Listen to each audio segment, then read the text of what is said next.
Está hablando el abogado Miguel Ángel del Río de un personaje que ha sido muy menor, que ha pasado desapercibido en todo esto, pero que puede articular parte de este entramado. Se llama Samuel Arturo Sánchez Cañón y sobre este sujeto escribí hace un tiempo una columna que se llama Los giros del primer primo. Esa columna fue publicada en 2020, el 7 de marzo de 2020. Dice, la Corte Suprema de Justicia tiene evidencias de que Mario Uribe Escobar, expresidente del Senado, condenado por parapolítica y primo del senador Álvaro Uribe Vélez, en ese momento era senador, le efectuó giros de dineros a un abogado que estaría involucrado en varios casos de soborno de testigos, incluyendo los que vinculan al expresidente y al abogado Diego Cadena. Los giros tuvieron lugar hace 5 años. El beneficiario es el abogado Samuel Arturo Sánchez Cañón, quien está acusado y listo para ser juzgado por su presunta participación en el soborno de un testigo en otro caso. Mario Uribe, cuya poderosa carrera nació y creció de la mano de su primo Álvaro, fue quien presentó al expresidente con el cuestionado abogado Diego Cadena, según lo declaró el propio Álvaro Uribe en su indagatoria ante la Corte. ¿Cómo llega a la historia el abogado Diego Cadena?, le pregunta el magistrado. Y contesta el expresidente Uribe de la siguiente manera: el abogado Diego Cadena, en esas mismas semanas, estando yo recibiendo comunidades en mi casa, llegó el doctor Mario Uribe, primo segundo mío, con Diego Cadena, a quien yo no conocía. Y el informe que tengo es este: los mismos comentarios que le hicieron a Andrés Arias en la cárcel de Miami, que corroboró el doctor de la Espriella, los hicieron en esa cárcel posteriormente al doctor Diego Cadena. Entonces él dijo que tenía que hacer contacto conmigo, no sabía cómo, y un abogado de Manizales le dijo, hombre, yo conozco al doctor Mario Uribe, que es primo de él lo lleva. Entonces Diego Cadena dice que por ese abogado de Manizales le pidieron a Mario Uribe que lo llevara a mi casa y hasta ahí interviene Mario Uribe. El abogado Samuel Arturo Sánchez Cañón, que ha ejercido polémicamente su profesión en Manizales, es mencionado por el paramilitar Carlos Enrique Vélez Ramírez como la persona que lo presentó con Diego Cadena. Así se lo dijo a Semana. Le pregunta a Semana, ¿cómo conoce a Diego Cadena? Por los lados de Samuel Arturo Sánchez Cañón, abogado de exparamilitares. En una llamada en la que participamos Cadena, Samuel y yo, se acuerda todo. Ahí está el fragmento de la publicación de Semana. Por supuesto, era otra semana. Vélez también ha dicho que fue sobornado por Diego Cadena y su socio Juan José Salazar para que firmara una declaración favorable a los intereses del expresidente Uribe y en contra del senador Iván Cepeda. Cadena sostiene que los pagos no fueron sobornos, sino ayuda humanitaria. Otra cosa dice Vélez, quien sostiene que Cadena y Salazar no son propiamente hermanitas de la caridad. Semana le pregunta por qué firmó la carta a la Corte acusando a Cepeda. Y contesta Carlos Enrique Vélez: porque las hermanitas de la caridad estaban dando plata. Los recibos se los mostré a la Corte. Los abogados dicen que eso fue humanitario, pero no es verdad. Ahora ellos son los abogados de la caridad. Querían hacerme firmar un papel diciendo que había sido una beneficencia. Yo les dije, no les voy a firmar eso. Uno no es pendejo, he sido bandido. Hasta ahí la cita de Carlos Enrique Vélez. Por su parte, Samuel Arturo Sánchez Cañón viene siendo procesado por el soborno de un testigo en otro caso. Está llamado a juicio por ofrecerle 30 millones de pesos a un declarante para que cambiara su versión contra su cliente Wilson Ocampo, alias Guacamayo, jefe de una organización criminal que opera en Manizales.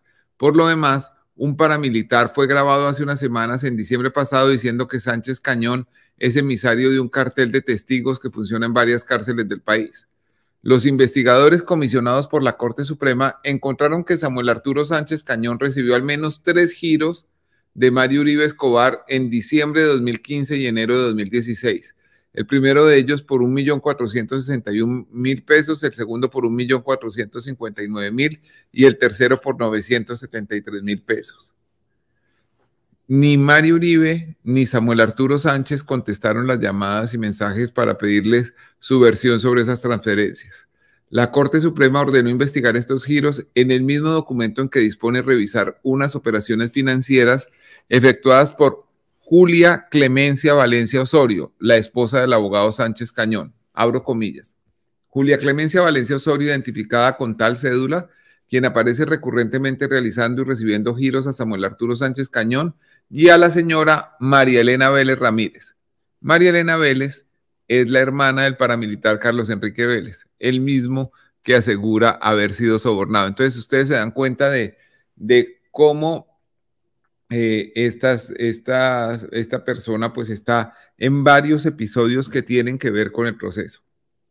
La mañana de hoy ha sido interesante en el sentido en que el abogado Miguel Ángel del Río ha mostrado inconsistencias en cuanto a las versiones de cuándo sucedió las cosas, cuándo empezó a llegar la razón de la picota, que siempre se le han atribuido como una razón iniciada por Juan Guillermo Monsalve y que, de acuerdo con lo que se vio esta mañana, realmente solo tuvo a Pardo Hache. Además, ¿quién es el intermediario? Es un primo de Pardo Hache que se llama Ricardo Williamson Puyana. ¿Quién es este señor Ricardo Williamson Puyana? Perdón, dice que es su cuñado. Es hermano de María Mercedes Williamson Puyana, la abogada que fue con Jaime Lombana, que supuestamente fueron en una gestión humanitaria a visitar a Enrique Pardo Hache. Esto es una cosa muy particular, porque estos señores Williamson Puyana tienen una doble relación de parentesco. Por un lado con Enrique Pardo Hache y por otro con la víctima de Enrique Pardo Hache, el señor Eduardo Puyana Rodríguez, que es el suegro del expresidente Andrés Pastrana, que fue secuestrado. Por ese secuestro está condenado Enrique Pardo Hache y que murió, que fue asesinado durante su secuestro. Entonces, esto junta varios niveles del más bajo mundo de la cárcel Picota de Bogotá con la más alta aristocracia del país. Eso siempre me ha parecido un aspecto interesante del caso. Vicky Jaramillo es una señora amiga, o pues sí, podríamos decir allegada al expresidente Álvaro Uribe, que aparece recurrentemente en temas que tienen que ver con testigos. Por un lado, esto de Enrique Pardo Hache y la vía para llegar a Juan Guillermo Monsalve, y por otro, porque también hay evidencias de que tuvo relación con la presentación de un mayor retirado del ejército, Juan Carlos Rodríguez alias Zeus, que fue testigo falso en el proceso contra Santiago Uribe. El proceso que, por cierto, sigue esperando 2 años después la sentencia porque el juez no lo ha podido resolver. A pesar de que existe petición de condena tanto de la Procuraduría como de la Fiscalía. Esta persona, Ricardo Williamson Puyana, dice que se encontró con Vicky Jaramillo, primero por casualidad que iba él manejando su carro y ella estaba caminando por Sesquilé, cerca de una iglesia, entonces que se ofreció a llevarla y que después de vuelta hacia la casa hablaron y que dijo, oiga, ¿y usted que es amiga de Álvaro Uribe, por qué no le cuenta que yo tengo un primo que está en la cárcel, que tiene algo que contarle? Y ahí empieza a caer esto como en una zona gris de muchas versiones, en donde hay incluso situaciones mágicas.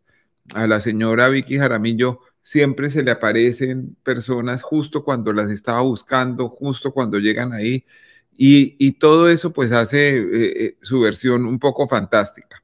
Hoy hemos visto cómo la señora Vicky Jaramillo se olvida permanentemente de las cosas y llega incluso a preguntarle a la magistrada auxiliar de la Corte Suprema de la Justicia que la interroga, ¿yo dije eso? ¿Cuándo dije eso? No sé, porque pareciera que ella es muy hábil para recordar selectivamente lo que le conviene y olvidar lo que no le conviene. No sé, Jonathan, si tenemos preguntas de parte de la gente o comentarios para darles paso. Siempre tenemos preguntas, señor, por supuesto. Empezamos con Juan Vélez. Dice, si no precluyen el caso, voy a leer literalmente, si no precluyen el caso, luego pasará a juicio el culibajito. Ay, Dios, sí, a ver, A lo que estamos asistiendo es una audiencia de petición de preclusión. La fiscalía, que en este caso parece ser parte de la defensa de Álvaro Uribe, pide por segunda vez que se precluya. Hay quienes dicen que eso no se puede pedir por segunda vez, que una vez que se niega debe pasar a juicio, pero pide por segunda vez la preclusión ante un nuevo despacho judicial.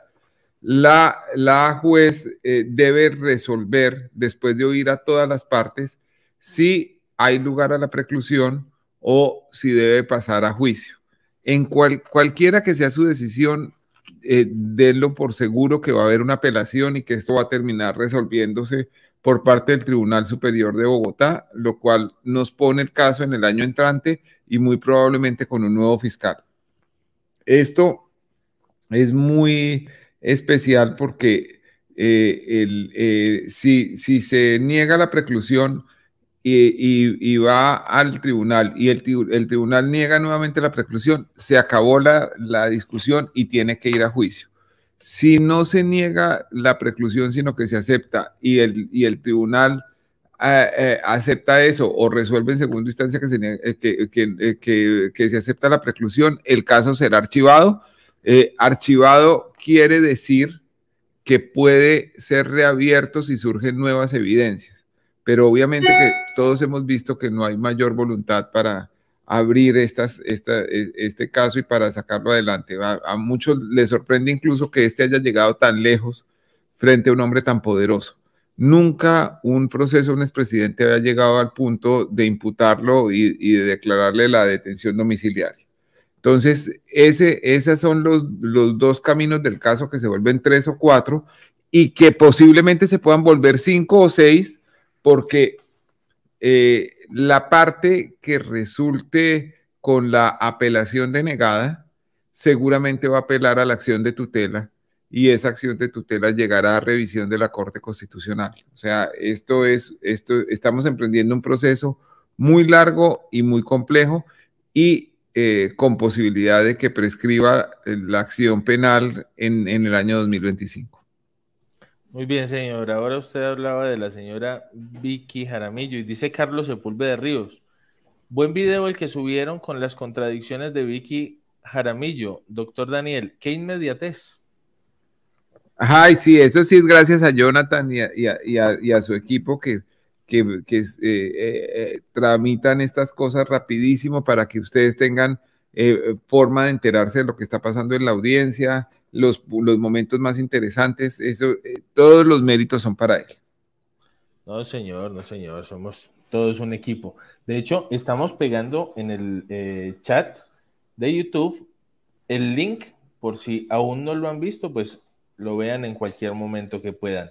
Vamos con más preguntas y viene Livia García. Pregunto, si las autodefensas y sus amigos, como Arias Leiva y tantos otros, siempre han sostenido que todos sus procesos se deben a la persecución política, ¿por qué no llevan sus casos a la justicia internacional? No, pues han tratado. Lo que pasa es que la justicia internacional no puede proceder incondicionalmente, sino cuando haya una denegación de justicia en Colombia. Entonces, pues eso es lo que están tratando de hacer evidente en estos momentos. Estaba aquí refrescando y todavía no inician, señor.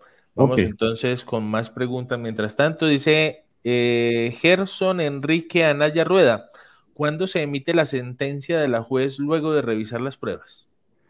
Cuando intervengan todas las partes, la juez generalmente toma entre 3 semanas y 6 para tomar esa decisión. La anterior juez emitió una decisión de más de 240 páginas, muy razonada y llena de argumentos jurídicos sobre por qué denegaba la preclusión. Entonces, es factible que esta juez también opte por hacer un documento de esa magnitud explicando las razones de su decisión.